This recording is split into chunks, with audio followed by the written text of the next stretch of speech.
विधान परिषदेसाठी भाजपच्या 11 उमेदवारांची यादी जाहीर झाली। अहिल्यानगरमधून प्राजक्त तनपुरे, जळगावातून नंदकिशोर महाजन यांना उमेदवारी मिळाली आहे, तर संभाजीनगरातून भाजप जिल्हाध्यक्ष सुहास शिरसाटांना उमेदवारी देण्यात आली। सांगली, साताऱ्यातून धैर्यशील कदम, सोलापुरातून राजेंद्र राऊत उमेदवार आहे। धाराशिव, लातूर, बीडमधून बसवराज पाटील, नांदेडमधून अमर राजूरकरांना संधी देण्यात आली। सुप्रिया सुळेंचे व्याही अरुण लखाणींना वर्धा, चंद्रपूर, गडचिरोलीतून उमेदवारी देण्यात आली आहे। भाजपचे 11 उमेदवार आज उमेदवारी अर्ज भरणार आहेत। अमरावतीतून प्रवीण पोटे, भंडारा गोंदियातून अविनाश ब्राह्मणकरांना संधी मिळाली। नागपूर विधान परिषद पोटनिवडणुकीसाठी डॉक्टर राजू पोतदारांना उमेदवारी मिळाली। भाजपकडून विधान परिषद निवडणुकीसाठी कुणाला संधी मिळणार याबाबत गेल्या अनेक दिवसांपासून चर्चा सुरू होती। अखेर 11 जणांच्या नावांची घोषणा करण्यात आली आहे। तर भाजपचे हे 11 उमेदवार कोण, नजर टाकूयात। अहिल्यानगरमधून प्राजक्त तनपुरे, जळगावातून नंदकिशोर महाजन, संभाजीनगरमधून सुहास शिरसाट, नांदेडमधून अमर राजूरकरांना संधी मिळाली आहे। विधान परिषदेसाठी सांगली, साताऱ्यातून धैर्यशील कदमांना, सोलापुरातून राजेंद्र राऊतांना, धाराशिव, लातूर, बीडमधून बसवराज पाटलांना, अमरावतीतून प्रवीण पोटेंना उमेदवारी।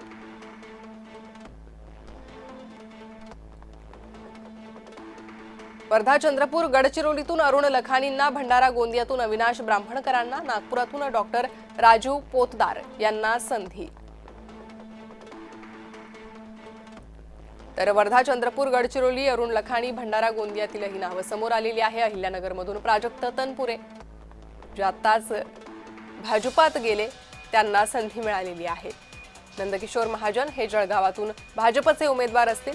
धाराशिव, लातूर, बीडमधून काँग्रेसमधून भाजपात आलेले बसवराज पाटील यांना संधी मिळालेली आहे। नांदेडमधून अमर राजूरकरांना संधी देण्यात आलेली आहे। भाजपची 11 उमेदवारांची ही यादी जाहीर झालेली आहे।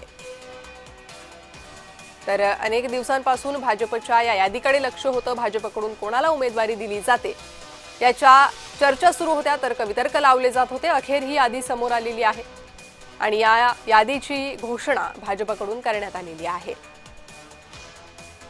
धाराशिव, लातूर, बीडमधून बसवराज पाटील, नांदेडमधून अमर राजूरकरांना संधी मिळालेली आहे।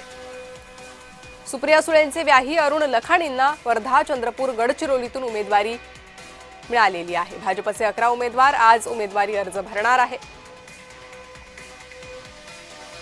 अधिक माहिती या संदर्भात घेणार आहोत। आमचे प्रतिनिधी मनोज दयाळकर सध्या आपल्यासोबत जोडले गेले आहे। मनोज, अनेक दिवसांपासून इच्छा असलेली भाजपची ही यादी अखेर समोर आलेली आहे। विधान परिषदेसाठी संधी मिळालेले हे उमेदवार, काय अधिक माहिती?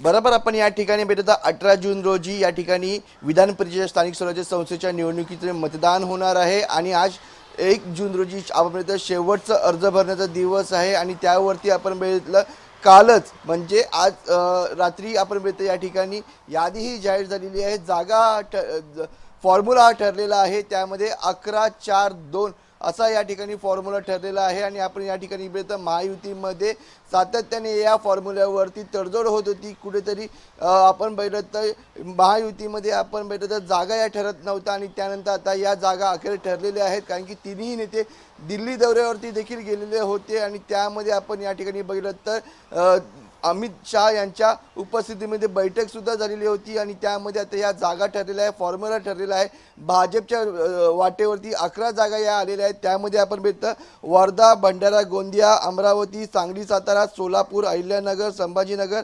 नांदेड, धाराशिव, लातूर, बीड, जळगाव आणि नागपूर ही जागा आपण बघितलं भाजपच्या वाटेवरती आलेली आहे। त्यामुळे या ठिकाणी 11 जागा या भाजपला या ठिकाणी स्थानिक स्वराज्य संस्थेच्या विधान परिषदेच्या निवडणुकीसाठी या मिळाल्या आहेत। तर या ठिकाणी आपण बघितलं शिवसेनेला 4 आणि राष्ट्रवादीला या ठिकाणी 2 या जागेवरती आता आपण बघितलं मिळालेल्या आहेत आणि त्यामध्ये आपण बघितलं वर्ध्यामधून अरुण लखाणी, भंडारा गोंदियामधून अविनाश ब्राह्मणकर, अमरावतीमधून प्रवीण पाटील, सांगली, साताऱ्यामधून धैर्यशील कदम, सोलापूरमधून राजेंद्र राऊत, अहिल्यानगरमधून प्राजक्त तनपुरे जे आपण बघितलं शनिवारी त्यांनी भाजपमध्ये पक्षप्रवेश केला। राष्ट्रवादी शरद पवार गटाला या ठिकाणी मोठा धक्का बसला आणि त्यामध्ये त्यांनी भाजपमध्ये पक्षप्रवेश केला आणि त्यांना या ठिकाणी उमेदवारीही देण्यात आलेली आहे। तसंच आपण बघितलं संभाजीनगरमधून सुहास शिरसाट, नांदेडमधून अमर राजूरकर आणि धाराशिव लातूर बीडमधून बसवराज पाटील, जळगावमधून नंदकिशोर महाजन आणि नागपूरमधून आपण बघितलं जी पोटनिवडणूक आहे ती राजू पोद्दार या ठिकाणी यांना जागाही मिळाली आहे। त्यामुळे आपण बघितलं मोठ्या प्रमाणात इच्छुक मोठ्या प्रमाणामध्ये होते। 48 नावांची यादी ही पाठवली होती केंद्राकडे आणि केंद्रामधून ह्या 11 जागांवरती आता शिक्कामोर्तब झालेला आहे आणि आज शेवटचा तारीख आहे आणि अगदी त्यामुळे काही वेळातच हा उमेदवारी अर्ज देखील मनोज भरण्यात येईल। या उमेदवारांकडून धन्यवाद या सविस्तर माहितीसाठी।